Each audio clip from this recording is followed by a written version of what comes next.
Cameroun a participé au 10e conclave Inde-Afrique, qui est l'une des conférences les plus grandes qui se tiennent annuellement en Inde. À travers l'API, Cameroun a eu une présence très remarquée pendant ces sommets au très haut niveau, représenté non seulement par l'API mais aussi par le ministère des Relations extérieures à travers notre ministre délégué chargé du Commonwealth.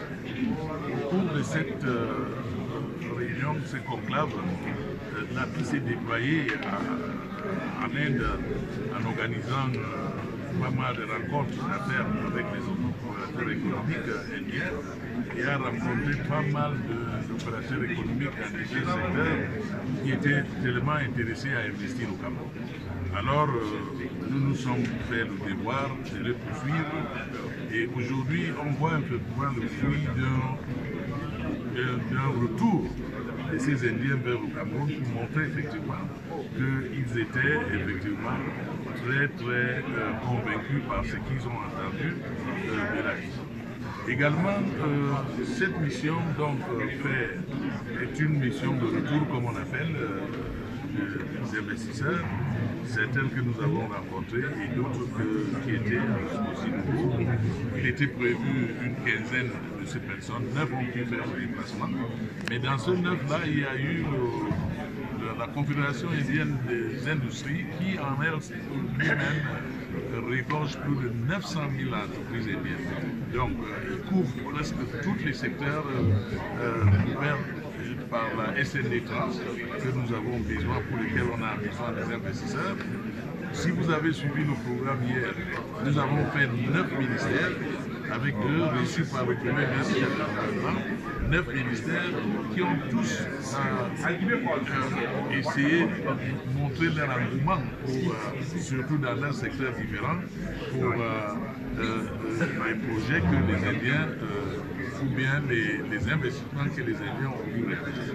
Donc, nous avons à l'heure actuelle une panoplie de projets qui sont en cours. Après, vous allez voir, ça se termine par les B2B qui seront beaucoup plus concrets parce que les ministres ont demandé à leurs collaborateurs d'apporter effectivement des projets bancables pour que ces Indiens-là puissent effectivement les financer et participer à leur réalisation. Donc aujourd'hui, c'est l'accumulation même de cette journée Inde-Cameroun qui a vu effectivement, comme vous avez vu, une présentation de ces entreprises indiennes et immédiatement va suivre les B2B. Il y aura des discussions one-on-one, comme on dit en anglais, pour entrer encore en profondeur de ce qui va se passer. Je peux vous dire, d'ores et déjà, que le ministère comme le ministère de l'enseignement supérieur a déjà demandé à ses collaborateurs de signer une lettre d'intention pour tous les projets qu'il a pu identifier et de mettre en place un comité de suivi chapeauté par l'API pour suivre effectivement la réalisation de ce projet. Parce qu'il s'agit ici effectivement des choses beaucoup plus concrètes, beaucoup plus, beaucoup plus concrètes pour que ces investisseurs-là puissent effectivement réaliser leurs investissements. S'il y a eu le retour, c'est que ces gens-là sont vraiment prêts à travailler avec nous et nous, au niveau de l'API, nous sommes prêts à aller jusqu'au bout pour essayer d'attirer ces investissements qui restent effectivement là. Vous en avez parlé, monsieur le directeur, de priorité.